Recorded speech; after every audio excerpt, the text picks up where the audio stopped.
Bonjour à tous et bienvenue à ce webinaire Focus sur le cancer colorectal. Alors, on est encore dans les temps pour en parler dans le cadre du mois de sensibilisation du dépistage du cancer colorectal qui a lieu chaque année au mois de mars, tout juste, on est le 31, mais c'est une thématique importante sur laquelle évidemment il est important de se pencher toute l'année et pas seulement au mois de mars. Vous êtes nombreux à avoir marqué de l'intérêt, à vous être inscrits pour suivre ce webinaire, soit en direct en ce moment même, soit pour avoir le lien de diffusion pour le voir par la suite. Et on vous remercie pour votre fidélité parce que ça fait maintenant plusieurs webinaires qu'on organise et on voit que vous revenez très très volontiers. Alors, si on organise ces webinaires, c'est pour différentes raisons. Par ces événements, on souhaite vous donner évidemment l'occasion d'approfondir vos connaissances sur le cancer. On voudrait aussi vous permettre de mieux connaître la prévention et les dépistages et surtout de découvrir les coulisses de la recherche contre le cancer et les progrès réalisés. Alors, nous avons aujourd'hui le plaisir d'accueillir le professeur Mark van den Eijden, qui est chef de clinique service d'oncologie médicale et d'hépato-gastro-entérologie à l'UC Louvain, clinique Saint-Luc. Et il nous fera une introduction sur le sujet et il nous parlera plus précisément des dépistages. Et également le professeur Erik van Cutsem, qui est professeur d'oncologie gastro-intestinale à KU Leuven et coprésident de la Fondation contre le cancer. Et il nous parlera des traitements individualisés et personnalisés. Alors avant de passer aux présentations de nos orateurs, quelques petites infos pratiques concernant les questions. Vous avez été nombreux à nous poser des questions via le chat, par mail avant cette séance. Vous pouvez, pendant la séance, continuer à en poser via le chat. On fera un maximum pour vous répondre. Il y aura déjà beaucoup d'éléments de réponse dans les présentations. Et de toute façon, si vous n'avez pas trouvé une réponse ici pendant les présentations, vous pouvez toujours appeler Cancer Info au numéro 0800 15 801 par la suite. Voilà, professeur van den Eijden, la parole est à vous. Je vous en prie. Merci pour l'introduction. Donc, je me propose de commencer par l'état des lieux du cancer colorectal. Donc, l'incidence du cancer colorectal est très élevée chez nous dans le pays. Et si on reprend les chiffres du registre du cancer en 2019, on voit que ça représente à peu près 8000 nouveaux cas de cancer colorectal par an en Belgique. Et si on regarde plus spécifiquement par rapport à d'autres cancers, on voit que le cancer colorectal est le troisième cancer le plus fréquent chez l'homme et le deuxième cancer le plus fréquent chez la femme après le cancer du sein. Alors, si on regarde l'incidence, l'incidence, elle se modifie en fonction de l'âge, en fait. Et donc, on voit que la courbe d'incidence, tant chez l'homme que chez la femme, commence à s'infléchir à partir de l'âge de 50 ans et augmente de manière linéaire et graduelle avec le temps. Et donc, le risque de développer un cancer colorectal est réellement dépendant du temps, en fait. Et ça explique, et c'est ce que j'ai mis ici par ce carré bleu qui est représenté ici, c'est que le dépistage organisé tient compte de cette incidence qu'on connaît dans notre population, et est donc organisé dans cette tranche d'âge de 50 à 74 ans. Alors si on regarde l'incidence en Belgique, au cours des 20 dernières années, on voit que de manière générale, elle n'a pas fort changé en fait. On regarde, donc vous avez ici en fait l'incidence chez les femmes ici en dessous et chez les hommes ici au-dessus. Donc on voit comme sur la courbe, on le voyait sur la courbe précédente, on a un sexe ratio qui est légèrement en faveur des hommes par rapport aux femmes. Si on regarde de manière plus détaillée, vous pouvez voir en fait qu'en 2014, ici, on a un pic. On a un pic d'incidence tant chez les hommes que chez les femmes. On n'était pas dans une première vague de cancer colorectal comme le Covid. Non, c'est la mise en place du dépistage en région flamande, en fait. Et donc, on voit que ça a clairement amené à un dépistage qui fonctionnait et ça a modifié l'incidence du cancer colorectal en Belgique à l'année 2014, donc l'année suivante. Et on voit clairement que quand on regarde dans les différentes régions, ces chiffres sont tirés par le haut, par la région flamande, en fait.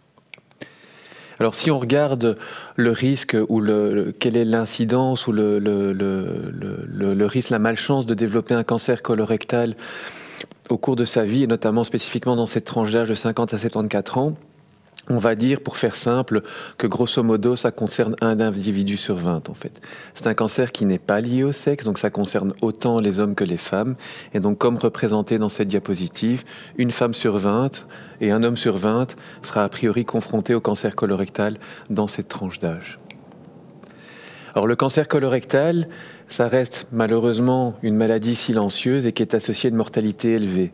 Associée à une mortalité élevée parce qu'en général, quand il devient symptomatique, il est souvent diagnostiqué à un stade avancé. Et c'est ce qui explique encore malheureusement à l'heure d'aujourd'hui son importante mortalité. Ça représente presque 10 décès par jour et vous voyez qu'en fait c'est 3000 décès par an en Belgique, soit 4 fois plus que le nombre de tués sur nos routes chaque année en fait. Alors c'est des images qui sont fortes, mais ça permet de resituer un peu le contexte et l'ampleur de la problématique. Alors c'est d'autant plus dommage que le cancer colorectal, c'est une maladie silencieuse. Le cancer colorectal, il ne se développe pas du jour au lendemain en fait. C'est une maladie qui est éminemment prévisible. La grande majorité, si pas la totalité des cancers, sont précédés en fait par la présence d'un polype bénin. Le terme médical, c'est l'adénome.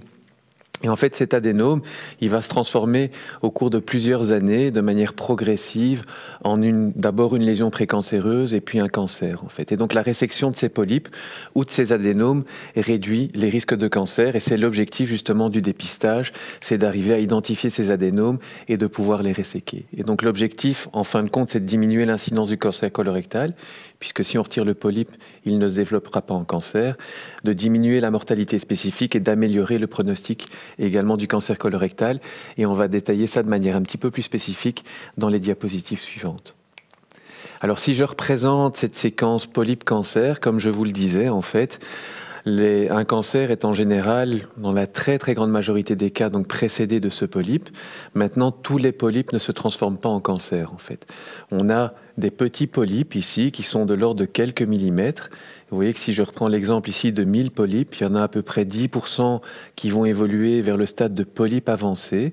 Alors ce stade de polype avancé, c'est un peu le continuum entre un petit polype bénin et un cancer, en fait. Donc ça représente un peu un stade intermédiaire.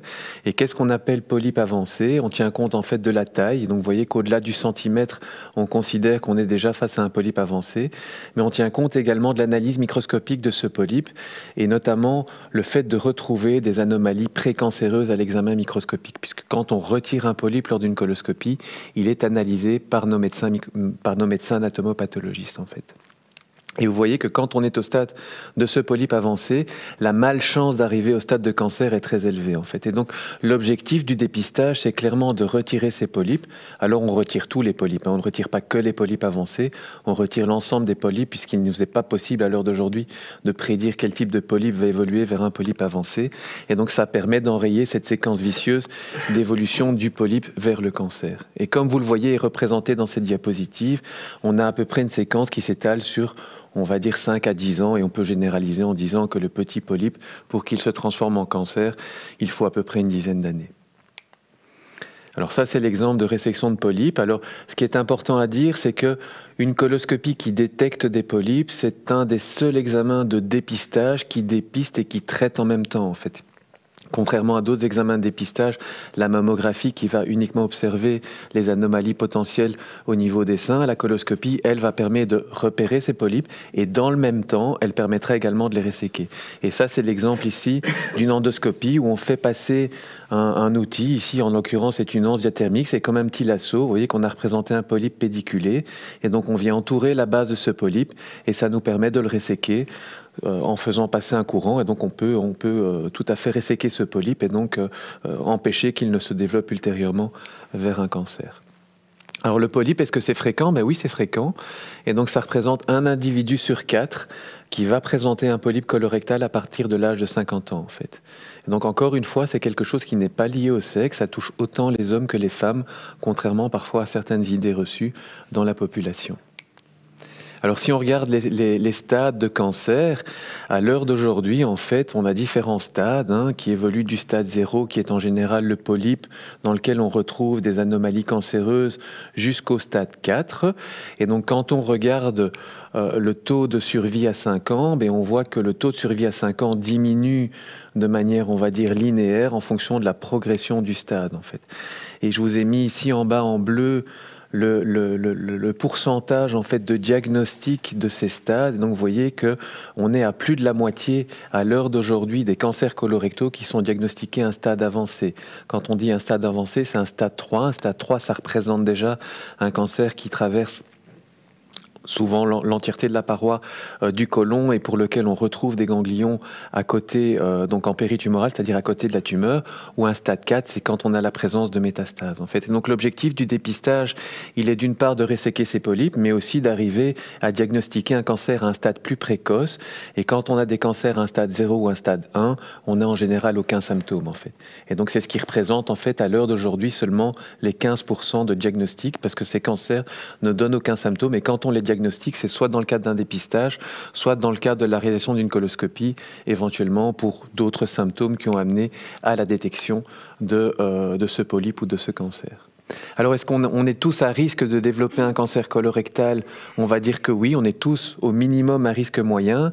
On a tous un risque différent en fonction de notre historique personnel et familial que je vais détailler par la suite. Et donc, l'objectif du dépistage, c'est d'établir en fait une stratégie de dépistage qui tient compte du niveau de risque en fait de chaque personne dans la population générale en fait. Et donc le cancer colorectal, évidemment, le dépistage s'adresse à tout le monde. Alors on a différentes modalités de dépistage. Le meilleur moyen de dépistage, ça reste la coloscopie. Ça reste pour nous médecins le gold standard. Quand vous comparez une technique de dépistage autre que la coloscopie, vous la comparerez toujours à la coloscopie puisqu'on considère que c'est le meilleur moyen de dépistage. Ça permet d'ailleurs de retirer les polypes. On sait que malheureusement, proposer une coloscopie à tout le monde, c'est un peu illusoire. On n'aura pas une adhérence de la population, on n'arrivera pas à sensibiliser une partie suffisante de la population que pour changer les chiffres d'incidence dans le cadre d'un registre du cancer, en fait. Et donc, ce qu'il faut proposer, j'ai envie de dire à monsieur et madame tout le monde, qui sont à risque moyen, et je vais détailler ça par la suite, c'est des techniques moins invasives que la coloscopie. Et au vu de la fréquence du cancer colorectal, qui est un problème de santé publique, comme vous avez pu le voir sur base des chiffres que je vous ai présentés, nos pouvoirs publics ou nos politiques sont dans la réflexion du choix d'un test qui soit acceptable dans le cadre d'une campagne de santé publique, c'est-à-dire qui s'adresse aux tout-venants sans pour autant que la personne soit demandeuse de quelque chose, en fait. Et donc on a des tests indirects qui regardent en fait ce qu'il pourrait se passer dans les selles. Alors on peut rechercher parfois de l'ADN, on peut rechercher d'autres choses.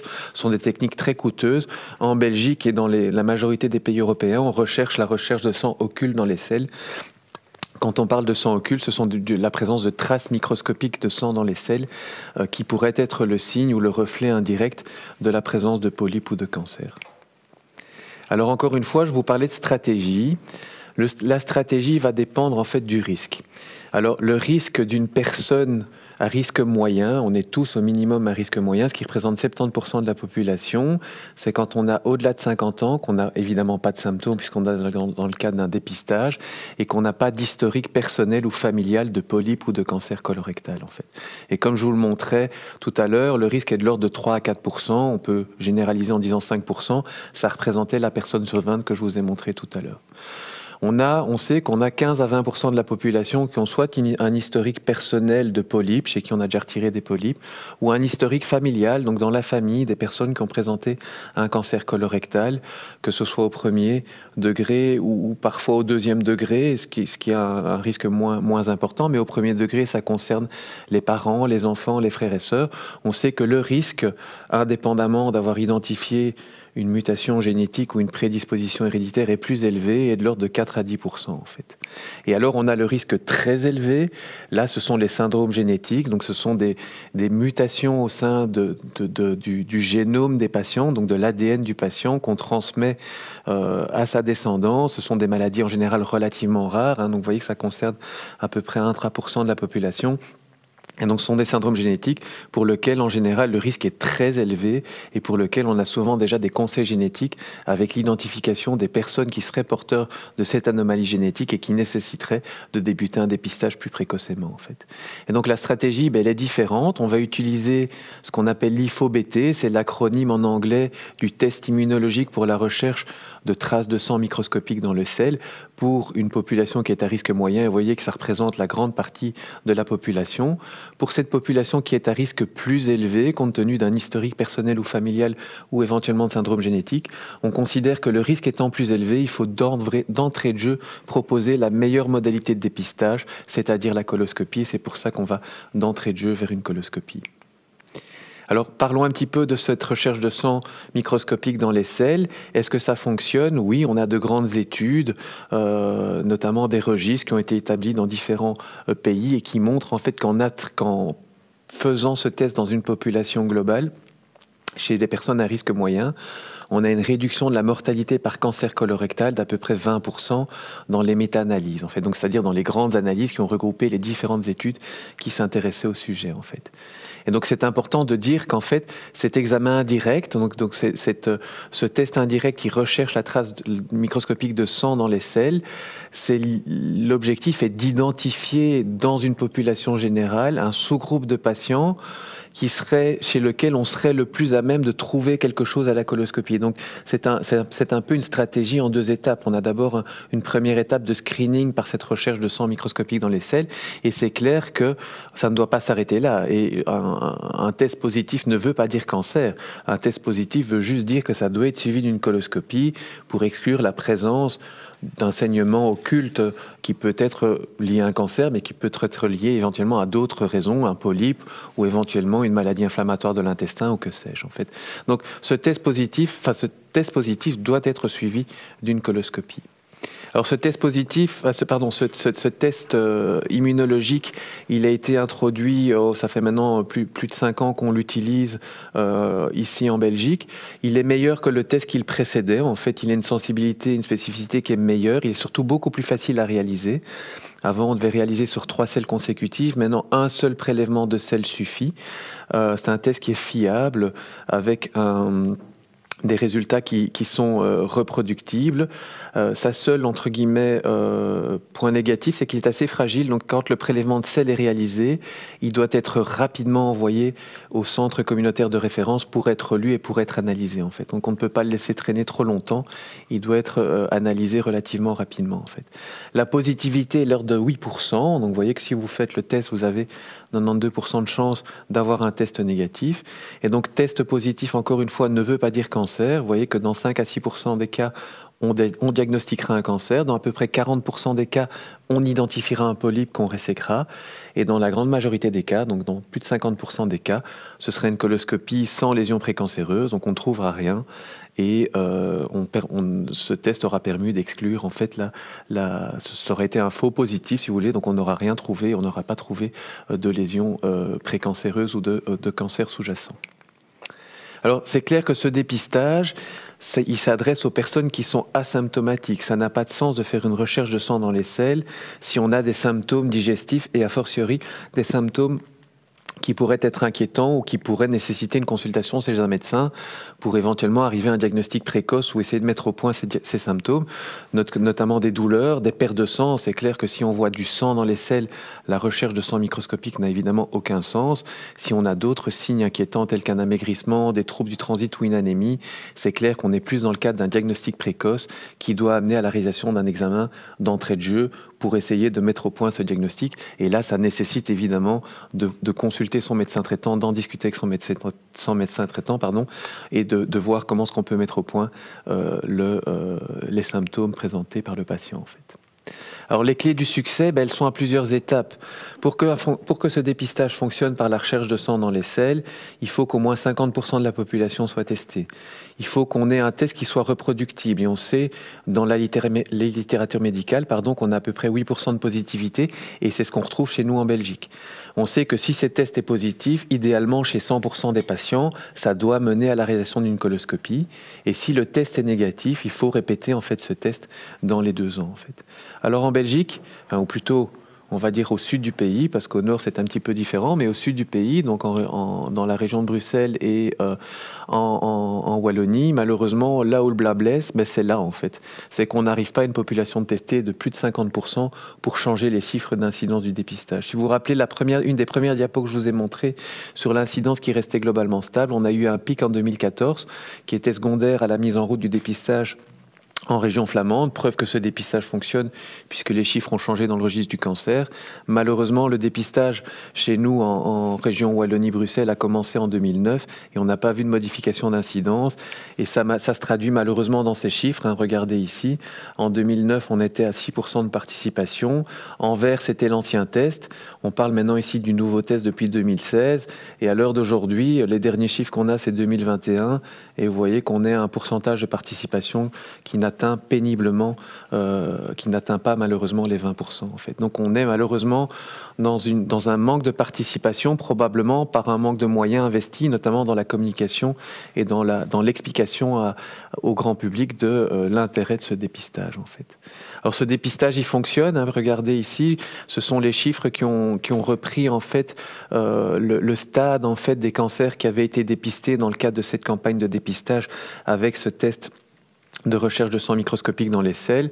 Vous voyez que par rapport aux cancers diagnostiqués chez les non-participants, on a encore beaucoup de cancers avancés de stade 3 et de stade 4.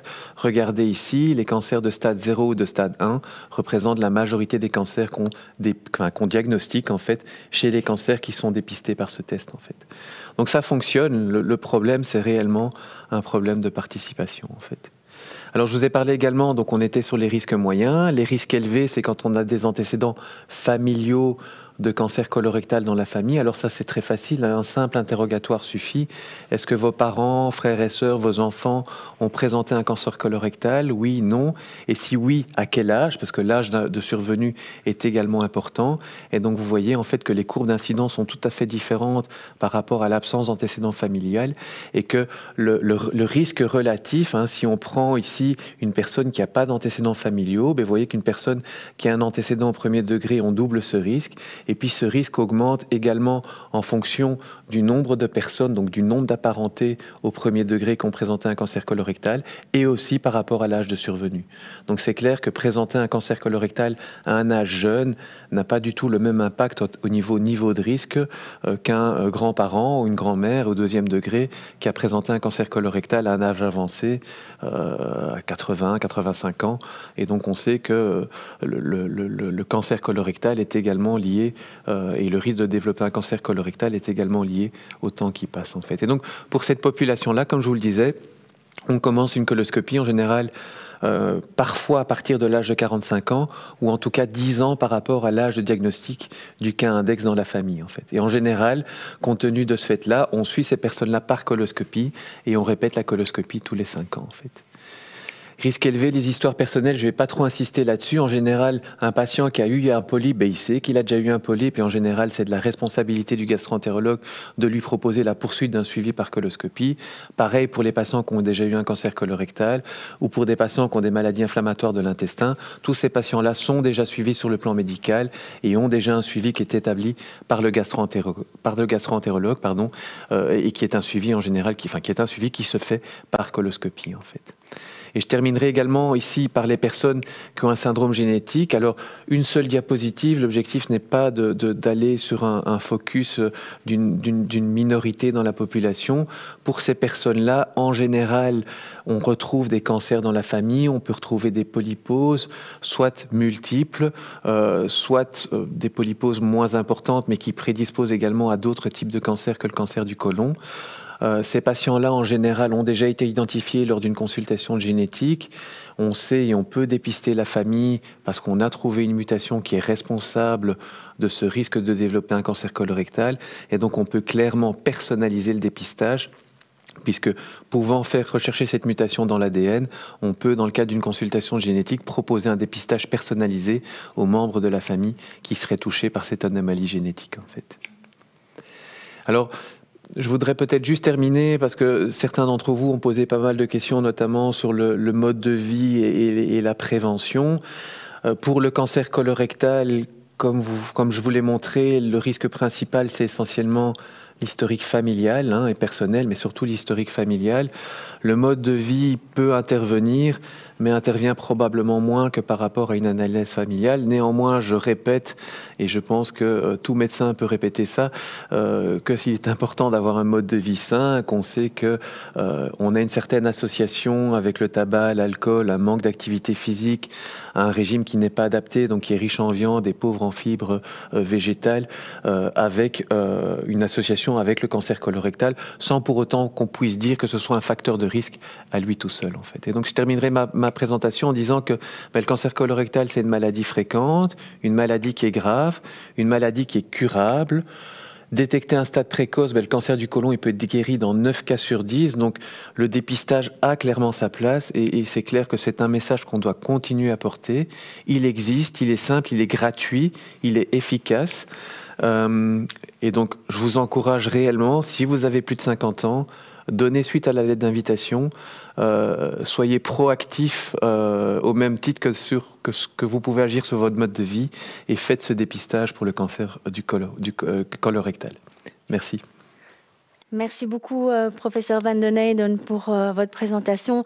Je rappelle que la Fondation contre le cancer soutient évidemment toutes ces initiatives mises en avant pendant le mois de mars et par rapport au dépistage en particulier, dans le cadre de sa seconde mission, donc à savoir la prévention. Et donc en communiquant aux médias, en rappelant l'importance des dépistages sur les réseaux sociaux, via différentes campagnes, en organisant des webinaires comme celui-ci également. Et donc, merci pour vos messages. Professeur Van Cutsem, c'est à vous, je vous en prie. Merci beaucoup, Sophie. C'est un grand plaisir de continuer donc l'exposé de Marc Van den Eijden en parlant surtout du traitement et ce qu'on a déjà atteint dans le traitement individualisé et personnalisé pour le cancer du côlon. Il y a encore beaucoup de progrès à faire, mais on fait quand même déjà du progrès. Une question que beaucoup de patients me demandent quand je vois des patients, c'est que quel est le taux de survie? Marc Van den Eijden vous a expliqué que dans un stade précoce, 9 sur 10, on peut guérir 9 sur 10. Dans tous les cancers du côlon, en Belgique, le taux de survie est à peu près 65%, donc 2 sur 3 de tous les cancers du côlon seront guéris. Et la Belgique a les meilleurs chiffres en Europe de la survie de la communauté européenne. Après, l'Islande fait encore un peu mieux, mais l'Islande, ce n'est pas dans la communauté européenne. Donc la Belgique a des chiffres de survie très bien. C'est ce qui est montré ici dans ce schéma. Quand on parle d'un traitement d'un patient avec le cancer, il y a 4 P qui sont importants. Marc vous a parlé beaucoup sur la prévention, qui est important. Moi, je vais vous parler aussi du traitement, de l'approche personnalisée, et aussi de certains facteurs prédictifs dans le traitement. Il est très important, c'est ce que les patients demandent. Est-ce que mon traitement va agir? Est-ce qu'il sera efficace ou est-ce qu'il ne sera pas efficace?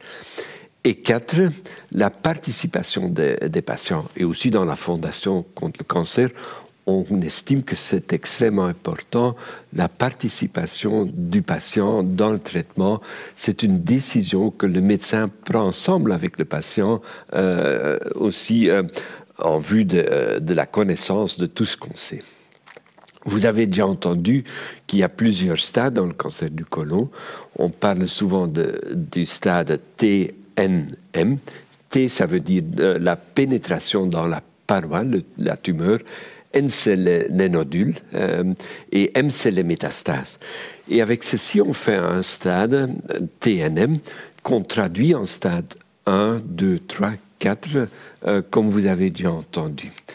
Et si on regarde les taux de survie, aussi bien chez l'homme que chez la femme, vous voyez la ligne bleue, la ligne supérieure, c'est la survie à 5 ans chez des patients atteints d'un cancer du côlon ou du rectum, stade 1. Ça veut dire que plus de 90% des patients vont survivre. Si vous descendez, stade 4, à 5 ans, moins de 20% des patients seront en vie. Donc il est évident qu'il faut faire le diagnostic dans un stade très précoce. La survie sera meilleure. Mais malheureusement, comme vous avez entendu, il y a quand même pas mal de patients encore qui sont diagnostiqués aujourd'hui dans un stade 3 et 4. Qu'est-ce qu'on fait dans le traitement d'un patient avec le cancer du côlon ou du rectum? Le rectum, c'est la toute dernière partie du côlon. On parle souvent d'un cancer colorectal, donc ça veut dire tout le côlon qui mesure un peu plus d'1 mètre. Il y a le côlon droit, il y a le côlon gauche, il y a la partie en courbe qu'on appelle le sigmoïde, et puis il y a le rectum qui est la dernière partie du côlon. Vous voyez quelques dessins de l'approche thérapeutique, l'approche primaire de la chirurgie. On enlève une partie du côlon, la partie où le cancer est localisé. Comme vous voyez ici, par exemple, un cancer du côté droit, juste au-dessus de l'appendice que vous voyez là, la partie droite du côlon sera enlevée. Si un patient a un cancer dans la partie du sigmoïde, qu'on appelle la partie S avec des courbes, le chirurgien enlève une partie, la partie que vous voyez en gris foncé là. Il doit enlever toujours un peu plus que la partie de la tumeur pour enlever les ganglions autour et pour tenir compte des vaisseaux aussi. Tous ces cancers-là peuvent être opérés sans poche. Donc aujourd'hui, ça se fait aussi de façon laparoscopique. Dans le cancer du rectum, la dernière partie, localisée juste au-dessus de l'anus, c'est un peu plus difficile. Et le bassin est étroit, surtout chez l'homme, plus que chez la femme encore.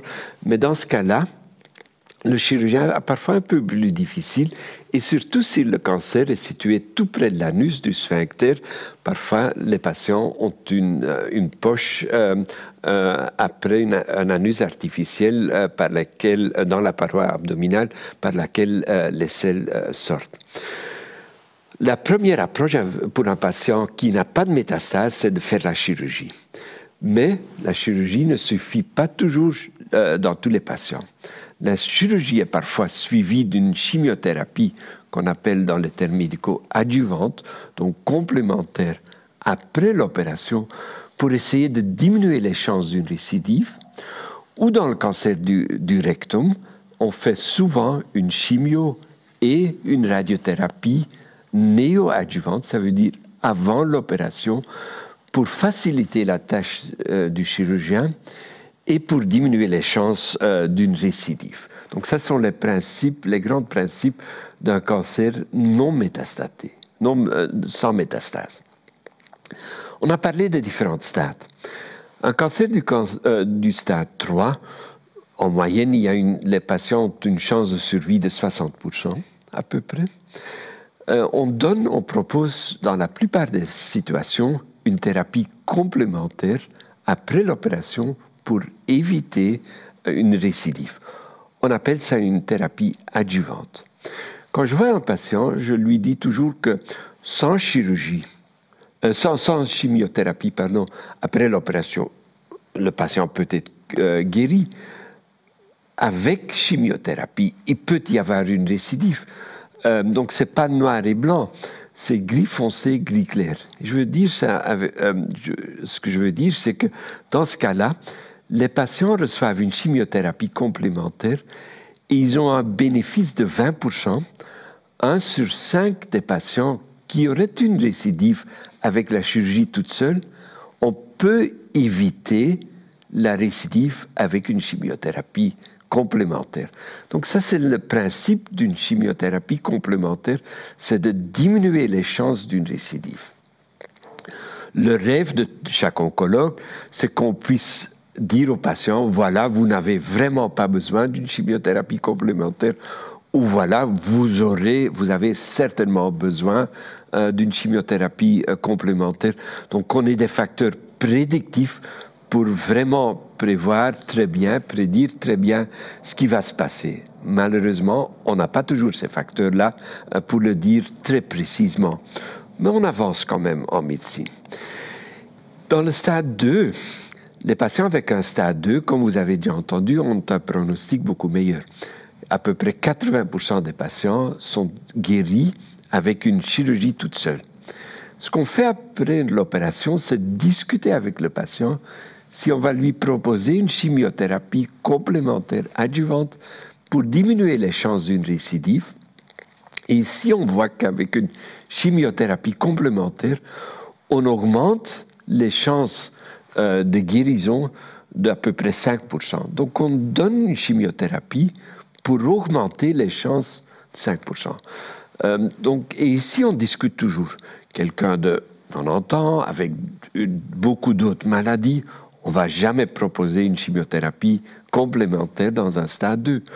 Mais quelqu'un de 35 ans, qui est en bonne condition, on va sans doute, dans certaines situations, s'il y a un stade 2 à haut risque, comme on appelle ça, proposer une chimiothérapie complémentaire pour éviter ces chances de récidive. Et c'est ce qu'on fait maintenant en médecine, en recherche, et dans la Fondation contre le cancer, on soutient plusieurs projets qui recherchent les facteurs de risque de récidive pour avoir vraiment focalisé, administré une chimiothérapie chez des patients qui ont vraiment besoin. Dans le cancer du sein, par exemple, on donne parfois une chimiothérapie ou une hormonothérapie adjuvante complémentaire pour un gain de 2%. Ici, on parle de 5%. Et ici, je ne vais pas aborder tout ce schéma, vous voyez quelques facteurs dans le cancer du côlon, stade 2, comme vous voyez, des facteurs qu'on regarde pour essayer de déterminer si le patient a plus ou moins de chances d'avoir une récidive ou aura plus ou moins de chances d'avoir vraiment un besoin d'une chimiothérapie complémentaire adjuvante. On regarde certains facteurs histologiques sous le microscopique de la tumeur, comme vous voyez. On regarde certains facteurs moléculaires dans les gènes, dans les tumeurs, aussi dans le futur certains facteurs dans le sang, des cellules circulantes, de l'ADN circulant dans le sang, pour essayer de voir est-ce que le patient a besoin d'une chimiothérapie dans ce cas-là. Et donc ça, c'est vraiment l'approche individualisée, personnalisée, comme vous avez vu dans mon titre. Et dans le cancer du rectum, le rectum qui est localisé dans la dernière partie du côlon, comme je vous ai dit, dans certaines situations, on donne une chimiothérapie, parfois une radiothérapie avant l'opération. Et ici, on va aussi faire vers des facteurs cliniques personnalisés. On regarde la localisation dans le rectum, on regarde l'extension, on regarde les images pour essayer de voir, de décider est-ce que le patient, dans son cas, a besoin d'une thérapie néoadjuvante préopérative. Allons vers les métastases. Comme vous avez vu, à peu près 20 à 25% des patients présents en Belgique avec des métastases au début, sinon n'ont pas participé au dépistage. Et en plus, il y a certains patients avec un cancer stade 3 qui font une récidive avec des métastases. Ce qu'on sait, que tous les cancers du côlon ne sont pas les mêmes. Et souvent, j'explique ça avec cette image du film de Clint Eastwood, The Good, The Bad and The Ugly, qui a des cancers très agressifs, comme vous voyez à droite. Vous voyez des images, des scans ici à droite, avec dans le foie plusieurs métastases, dans les poumons, les nodules, plusieurs métastases, dans un vertèbre, plusieurs métastases. Donc des patients avec des métastases partout. Et puis ici à gauche, vous voyez un patient avec une métastase toute seule dans le foie, qui est facilement enlevable avec une opération. Donc c'est la présentation des patients et ça dit quelque chose de la biologie moléculaire des cancers aussi. Vous voyez des cancers agressifs, des cancers peu agressifs. L'approche thérapeutique sera individualisée, sera personnalisée vis-à-vis de la présentation, mais aussi vis-à-vis des marqueurs moléculaires qu'on a. Il y a 15 ans, c'était facile. On avait une drogue dans le cancer du côlon. On avait uniquement le 5-FU, c'était une drogue qui n'est pas très efficace quand on l'emploie tout seul, mais en combinaison avec plusieurs autres médicaments ou avec des médicaments ciblés ou bien aussi de l'immunothérapie. Comme vous voyez, il y a plus de 20 médicaments qui sont disponibles dans le cancer du côlon. Et quand on voit un patient du cancer du côlon avec des métastases, En fait, ça, c'est le parcours du patient. Il y a 20 ans ou 30 ans, la survie moyenne de ces patients-là était de 6 mois. Aujourd'hui, la survie moyenne est de 30 mois. Ça veut dire qu'il y a des patients qui vivent 5 ans, 8 ans, 10 ans parfois avec des métastases. Malheureusement, il y a aussi des patients qui vivent 6 mois, 10 mois, 1 an avec des métastases. Mais ce qu'on fait, c'est souvent donner une chimiothérapie, ce qu'on appelle une chimiothérapie de première ligne, puis une thérapie de maintenance, puis éventuellement réintroduire la thérapie de première ligne, puis aller vers une thérapie de seconde ligne, une pause, thérapie de troisième ligne, quatrième ligne, cinquième ligne parfois. Comme vous voyez, on a beaucoup de médicaments. Et ça, c'est le parcours d'un patient avec des cancers, avec un cancer métastatique parfois, qu'on ne peut pas guérir avec une chirurgie. Donc, on va vers une thérapie chronique. Il est évident que les schémas sont très compliqués. On regarde les différentes lignes de thérapie, on regarde les différentes mutations. Et ici, la recherche en Belgique est top aussi. Et c'est aussi grâce à certains grants de la Fondation qu'on puisse jouer Champions League, pour employer des termes de football, vraiment sur la recherche et sur l'approche thérapeutique et vraiment adapter la meilleure stratégie disponible pour le patient, où on regarde dans la situation individualisée les facteurs moléculaires, comme vous voyez, les mutations dans certains gènes de la tumeur, les choix du patient. Parfois, il y a des patients qui veulent être traités agressivement, parfois pas. On regarde la toxicité de la thérapie, on regarde les caractéristiques de la tumeur, la localisation, l'extension des métastases, comme je vous ai dit. Et puis, bien sûr, on regarde le patient, l'âge du patient, la comorbidité, les autres maladies que le patient a déjà eues.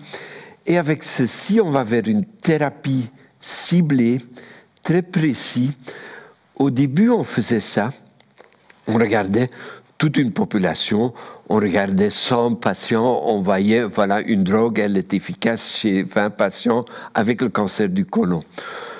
Après, on est allé vers des sous-populations. On dit, voilà, un patient avec le cancer du côlon, avec une mutation dans un gène RAS, par exemple, on va vers une thérapie, une stratégie thérapeutique chez ces patients-là. Et aujourd'hui, on va même vers des analyses de recherche sur les cellules, vraiment au niveau cellulaire. Parce qu'on sait que les tumeurs sont très hétérogènes. Donc, il y a beaucoup d'évolution dans les recherches, dans l'approche thérapeutique à partir de la population, puis regarder dans le tissu, dans le cancer même, et même aller au niveau cellulaire. Et en fait, c'est ce qu'on essaye de faire, c'est de regarder les caractéristiques du cancer et des cellules tumorales et de les classifier, et puis aussi la réaction du hôte, du patient même, parce que le patient peut se défendre contre le cancer et ça peut jouer un rôle très important aussi. Et dans l'approche individualisée, personnalisée, on fait l'analyse, et je ne vais pas aller aborder les différentes mutations. Vous voyez qu'on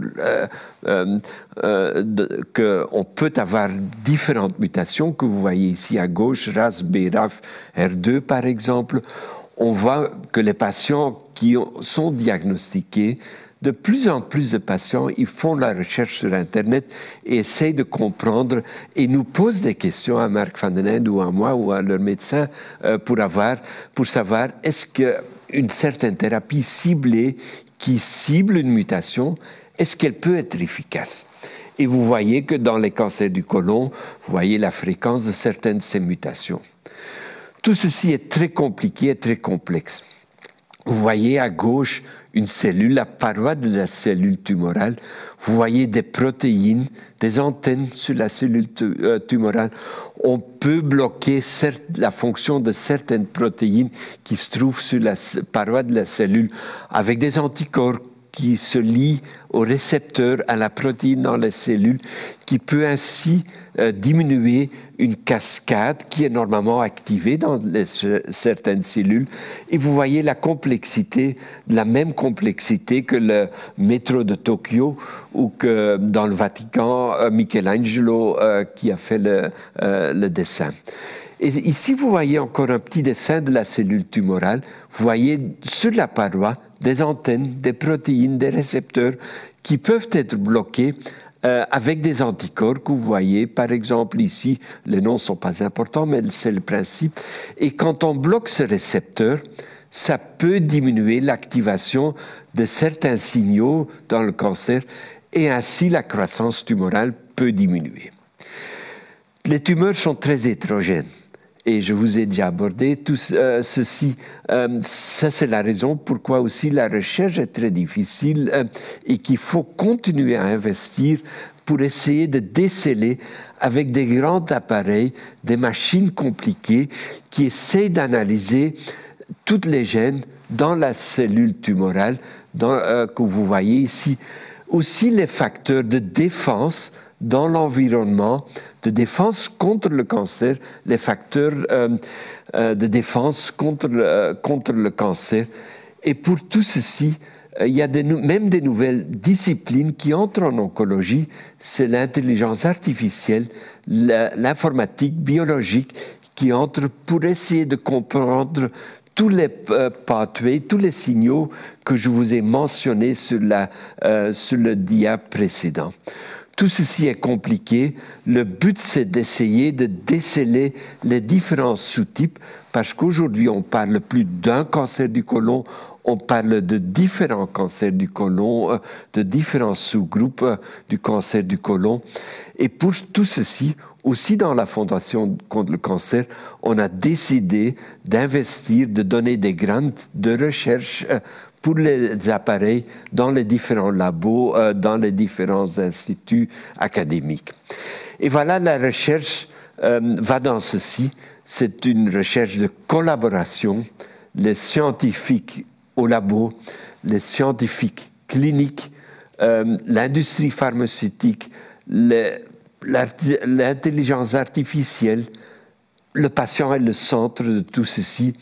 Les gouvernements doivent payer tout ceci aussi, les traitements, mais la recherche est primordiale. L'innovation, c'est la garantie de la progression pour avoir une thérapie individualisée et du progrès. Et on fait du progrès comme est démontré ici dans la courbe de survie.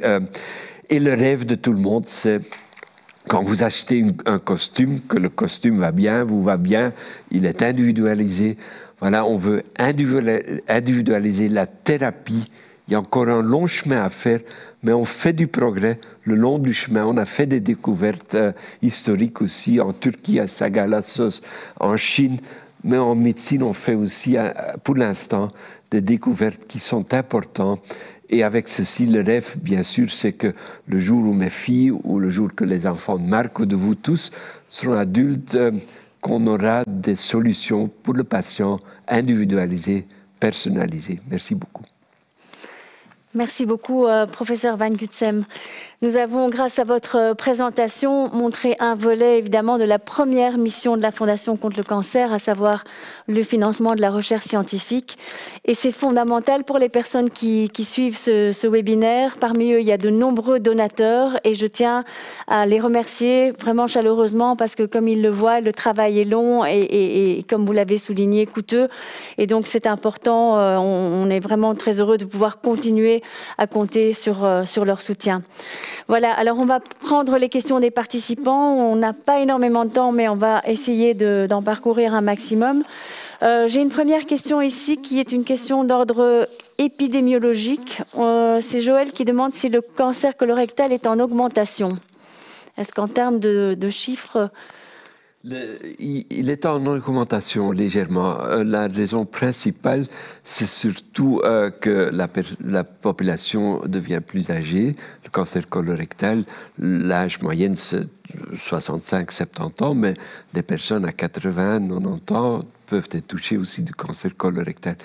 La deuxième chose qu'on voit, surtout aux États-Unis, mais on commence à le voir aussi chez nous, en Europe et en Belgique, c'est qu'on voit une augmentation des cancers du côlon dans la population jeune entre 20 et 40 ans. Ça reste assez rare, mais dans des centres d'experts comme nous, on en voit quand même plus. Aujourd'hui, j'ai vu plusieurs patients entre 20 et 30 ans qui sont touchés d'un cancer du côlon. On ne connaît pas les causes. On croit que c'est la mode de vie actuelle, moderne, l'obésité qui joue un rôle important. En Californie, on en voit beaucoup plus. Les Américains sont plus obèses. Les Américains d'origine espagnole, en Californie, là, on voit presque une épidémie du cancer du côlon chez les jeunes. Ah oui, eh bien, ça rejoint une question qui a été posée par Piotr un peu plus loin, qui demandait ne serait-il pas plus efficace de commencer le dépistage vers l'âge de 45 ans? Alors aux États-Unis, ils y sont arrivés en fait. Donc oui. C'est ce que disait Eric. Le pendant de ça, c'est qu'effectivement, les Américains ont changé assez récemment leurs guidelines, leurs recommandations, et donc ils commencent un dépistage maintenant à partir de l'âge de 45 ans. En Belgique, l'exercice a été fait, et donc ils ont regardé au niveau de l'incidence. Et il n'y a pas pour l'instant de recommandations claires, que ce soit en Belgique ou en Europe, pour commencer un dépistage à partir de l'âge de 45 ans, en fait. Maintenant, les choses vont probablement changer. En général, ce qui se passe aux États-Unis arrive chez nous avec un peu de retard.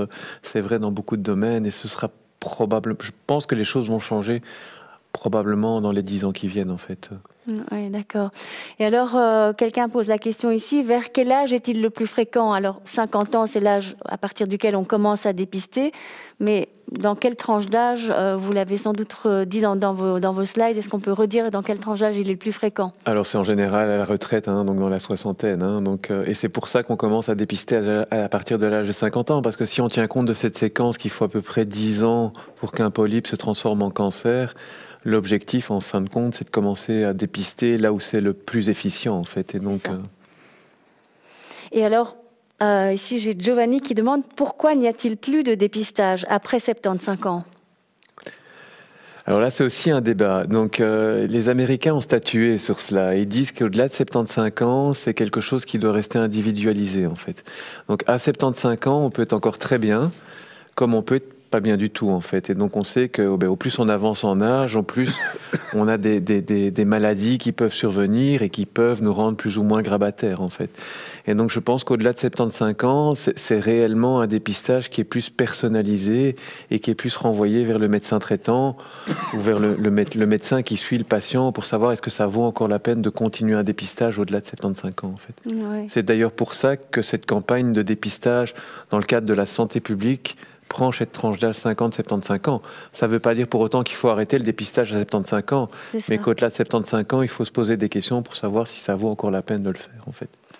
Quelqu'un demandait à partir de quel âge ne faut-il plus faire de coloscopie de dépistage? Est-ce qu'il y a un âge à partir duquel c'est dangereux, ou c'est mauvais, ou c'est pas une bonne idée ou...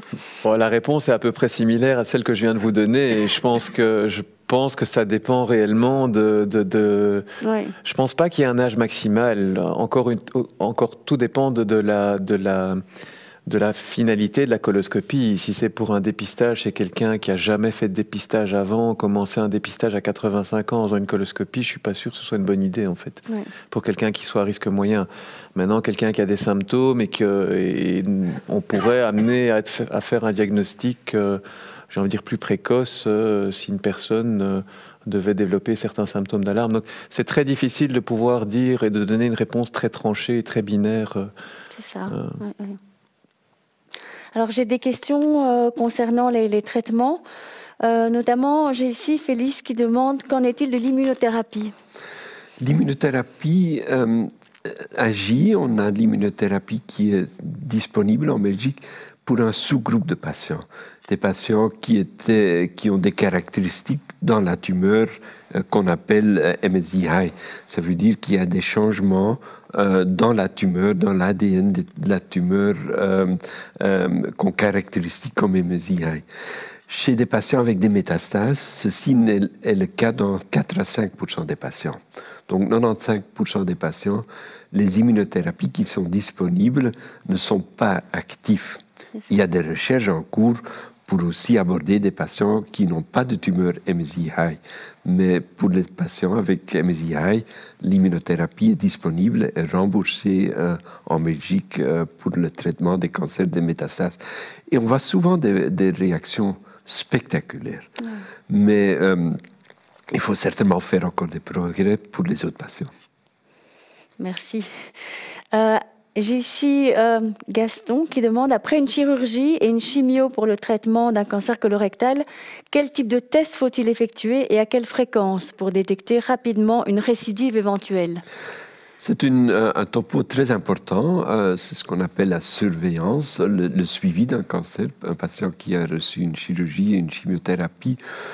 Il y a peu de controverses là-dessus, mais ce que nous faisons chez un patient avec un stade 2 ou 3, donc qui n'avait pas de métastase, nous suivons le patient en général tous les 6 mois, avec surtout les 3 premières années, et après 3 ans, parfois on diminue l'intensité du suivi vers tous les 9 mois ou tous les 12 mois, avec souvent un scan et une prise de sang, et bien sûr regarder le patient cliniquement. Donc, pour détecter les métastases, la récidive précoce, parce que si on détecte une métastase assez vite, il y a plus de chances qu'on peut enlever les métastases avec une chirurgie.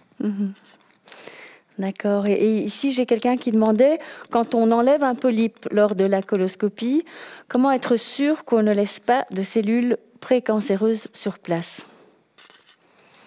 Alors, quand on retire un polype, c'est ce que je disais tout à l'heure, c'est quand on retire un polype, en général, on ne le jette pas. Hein, donc, on demande à notre médecin microscopiste, qu'on appelle un anatomopathologiste, de regarder, d'analyser ce polype, en fait. Ça permet, d'une part, de dire si la résection du polype est complète, et d'autre part, ça permet aussi d'éventuellement diagnostiquer déjà des cellules précancéreuses ou des cellules cancéreuses au sein de ce polype, en fait. Donc l'analyse du polype en lui-même est très importante, et c'est d'ailleurs l'analyse de ce polype qui va dicter la fréquence des coloscopies, en fait. On sait que si on a un polype dans lequel on a retrouvé, qui est déjà un cancer débutant, donc dans lequel on retrouve des cellules cancéreuses, on aura très probablement tendance à proposer aux patients une fréquence plus rapprochée pour le contrôle suivant, en fait. Oui. D'accord. Ici, j'ai encore une question dépistage. Il existe un dépistage du cancer colorectal par prise de sang. Est-ce que c'est une alternative fiable au test dans les selles? Alors, je vais peut-être répondre de manière simple. Pour le message à faire passer, je dirais non. D'accord. Alors, il y a des alternatives, mais qui sont des alternatives excessivement onéreuses, très coûteuses, et qui, à mon sens, ne remplacent pas un dépistage tel que celui que j'ai expliqué, en fait. Et donc, une prise de sang classique chez un médecin traitant pour rechercher des anémies ou des choses comme ça, on n'est plus dans un dépistage, en fait. On est déjà dans une conséquence du cancer, que ce soit de l'anémie ou d'autres troubles dans la prise de sang. Et donc, comme je l'ai expliqué, quand on est déjà à ce stade-là, on est déjà souvent face à un cancer avancé, en fait, et plus du tout dans un dépistage ou un diagnostic précoce.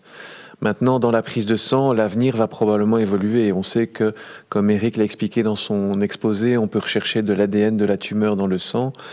Il y a des études qui sont occupées à regarder si on peut faire pareil avec les polypes, rechercher des mutations précancéreuses dans le sang qui pourraient éventuellement servir de moyen de dépistage. Mais tout ça, à l'heure d'aujourd'hui, je pense qu'il faut retenir que c'est vraiment encore du domaine de la recherche et qu'il n'y a pas réellement d'applicabilité clinique ici en Belgique, en fait. Merci. Je vois qu'on est presque arrivé au terme de l'heure qui nous était impartie. Je vais peut-être poser juste une question encore ici sur les recherches et essais cliniques. On me demande s'il y a des études en cours concernant un vaccin contre le cancer colorectal. Il y a très peu d'études en cours cliniques. Il y a beaucoup de recherches précliniques, ça veut dire au labo, mais tout commence avec ceci dans le cancer du côlon. Jusqu'à présent, les vaccins n'ont pas encore eu de succès dans le cancer du côlon. Il y a sans doute certains autres cancers comme le mélanome, les glioblastomes, cancer du cerveau, qui seront sans doute plus, où on aura plus de succès, plus vite de succès. Donc à long terme, peut-être oui, mais aujourd'hui, il n'y a pas encore de vaccin. Et une dernière petite question, c'est comment peut-on connaître les essais cliniques dont le recrutement est ouvert et comment postuler? Il faut surtout, un patient doit surtout être connecté avec son oncologue, gastro-oncologue, et qui doit être au courant, et donc il doit en parler. Il y a des moyens de retrouver, il y a des websites américains, clinicaltrials.gov, ils ne sont pas toujours tout à fait up-to-date, mais donc le patient doit surtout s'informer et discuter avec son médecin. Et si son médecin ou s'il est traité dans un centre où il y a peu d'essais cliniques, il doit se rendre à un centre académique qui fait plus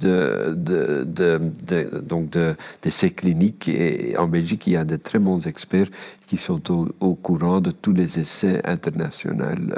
Et la bonne chose aussi, c'est qu'en Belgique, la plupart des bons essais avec des nouvelles drogues passe par la Belgique. La Belgique est encore un bon pays pour faire des essais, pour l'innovation. Ça, c'est d'ailleurs une des raisons pourquoi la survie en Belgique est toujours très bien des cancers digestifs.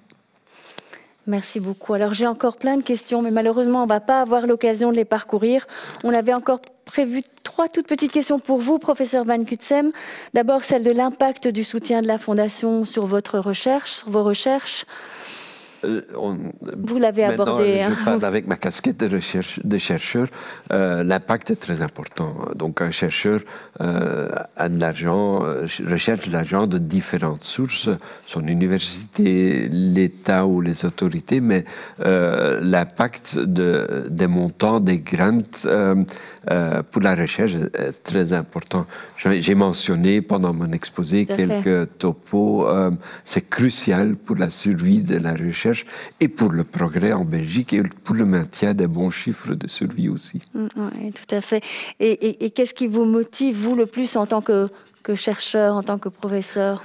Pour moi, c'est le patient, je l'ai montré à la fin, le patient est au centre de tout. Donc, le contact individuel avec le patient, mais surtout aussi pour voir qu'on peut faire une différence. J'ai déjà un peu de cheveux gris, donc j'ai déjà un peu de recul en regardant, il y a 25 ans, la survie des patients était beaucoup moins élevée. Et ce qui me donne beaucoup de satisfaction, c'est qu'on ait pu contribuer et qu'on peut se battre avec le patient, pour le patient, et intégrer des projets de recherche en partant du patient qui est au centre. Et alors, dernière question, quel est votre rêve ou votre plus grand espoir pour l'avenir? Le rêve, c'est bien sûr qu'on puisse guérir plus de patients, qu'on puisse trouver des solutions individualisées, personnalisées, comme j'ai mentionné. J'ai montré à ma dernière dia aussi que dans 20 ans, qu'on fait encore beaucoup plus de progrès et qu'on puisse y contribuer et que les patients peuvent en bénéficier. Merci beaucoup.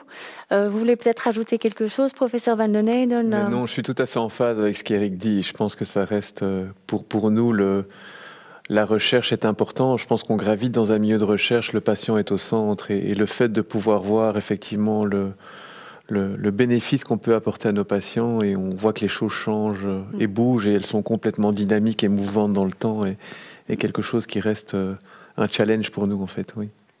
En tout cas, merci vraiment beaucoup à vous deux pour vos 2 contributions. Elles étaient extrêmement intéressantes. Je pense que les gens qui ont suivi le webinaire ont appris énormément de choses. Vos approches étaient très complémentaires en plus. Et on peut espérer qu'avec la combinaison des deux, de la partie prévention et de la partie traitement, on puisse vraiment faire reculer cette maladie. Et voilà, si vous avez encore des questions, n'hésitez pas à nous les envoyer par mail ou nous appeler à Cancer Info. Les questions évidemment ici qui restent en suspens, on pourra peut-être essayer de faire un petit lien avec la vidéo pour vous répondre à celles qui avaient déjà été posées. Et en tout cas, n'hésitez pas à aller visiter notre site pour retrouver le lien vers ce webinaire et surtout continuer à nous suivre et à participer à nos prochains webinaires. Merci pour tout. On espère vous voir lors de notre prochaine session donc. Prenez soin de vous et bonne soirée.